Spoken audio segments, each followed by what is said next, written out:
창세기 48장 8절에서 22절까지 말씀을 살펴보도록 하겠습니다. 야곱은 하나님의 뜻에 따라 요셉의 두 아들들을 축복합니다. 요셉은 관례에 따라 야곱의 왼손이 에브라임을, 오른손은 므낫세를 향하게 합니다.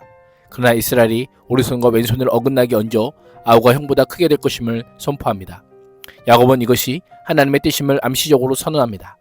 요셉에게는 하나님이 그들과 함께 가나안으로 돌아가게 하실 것을 상기시킵니다. 8절에서 11절은 요셉의 두 아들 축복입니다. 야곱은 요셉의 두 아들을 양자로 삼겠다고 하였습니다. 8절에 따르면 이스라엘이 요셉의 아들들을 보고 이들은 누구냐고 물으며 마치 아무것도 모르는 것처럼 말합니다.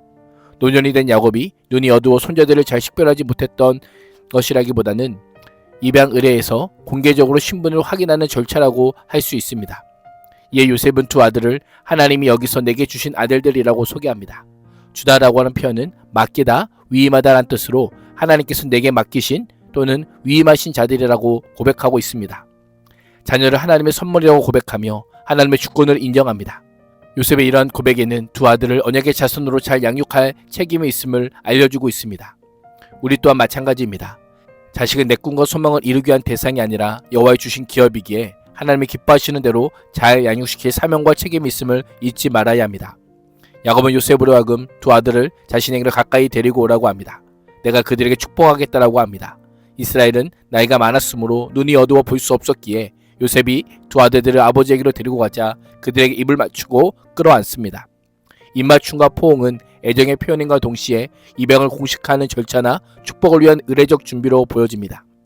이스라엘은 요셉에게 내가 너의 얼굴을 다시 볼 것이라고 생각도 못했는데 하나님께서 내가 너의 자식들까지 볼 수 있도록 허락하셨구나 라고 합니다.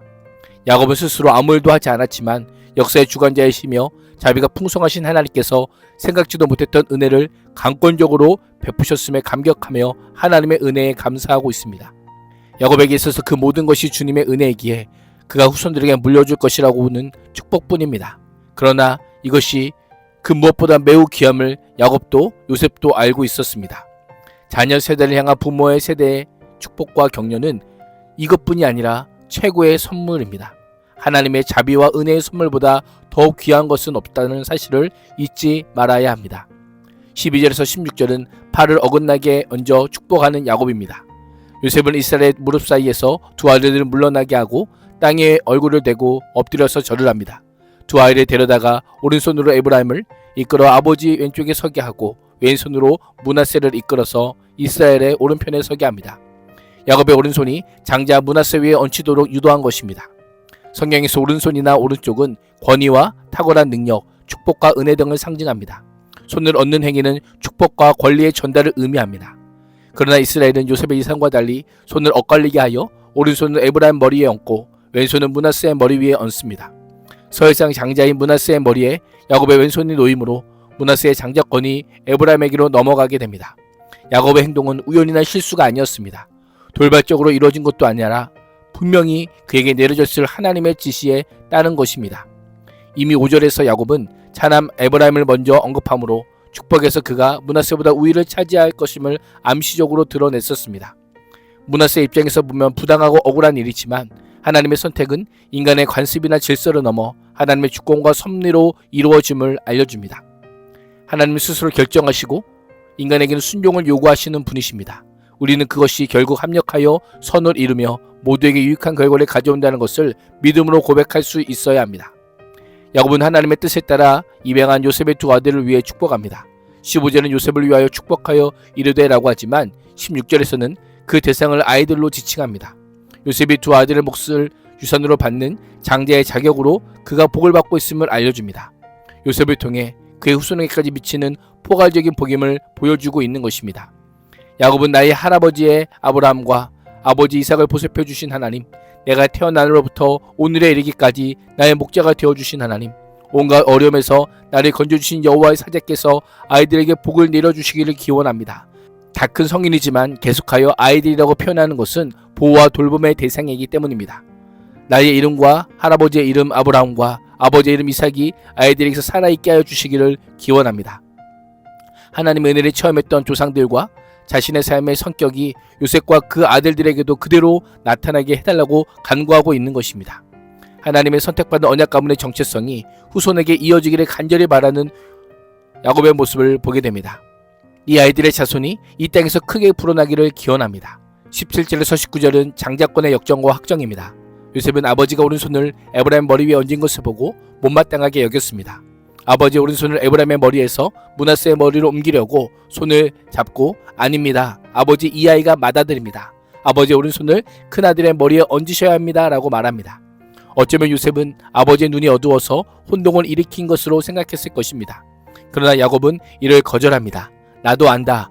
내 아들아 나도 안다라고 하며 자신의 행위가 뇌세로 인한 실수가 아니라 의도적인 선택임을 강조합니다. 시력은 약해졌지만 영적 분별력은 흐려지지 않았음을 알려주고 있습니다. 므낫세가 한 민족을 이루고 크게 되겠지만 그하고 형보다 더 크게 되고 아우의 자손에게서 여러 민족이 갈라져 나올 것이다 라고 선언합니다. 이를 통해 야곱의 축복이 사소한 판단에서가 아니라 하나님의 주권적인 계획에서 이루어짐을 다시 한번 알려줍니다.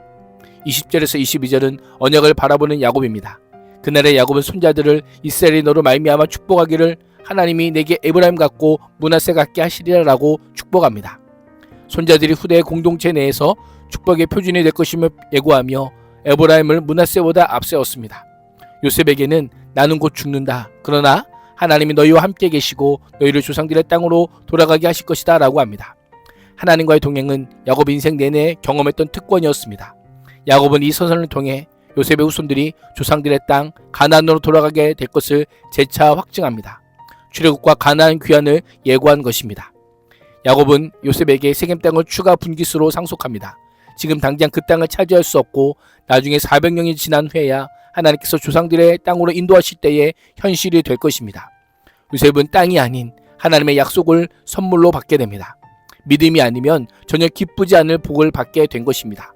이 약속은 훗날 땅 분배에서 세겜이 에브라임에게 할당되므로 그 약속은 성취되게 됩니다.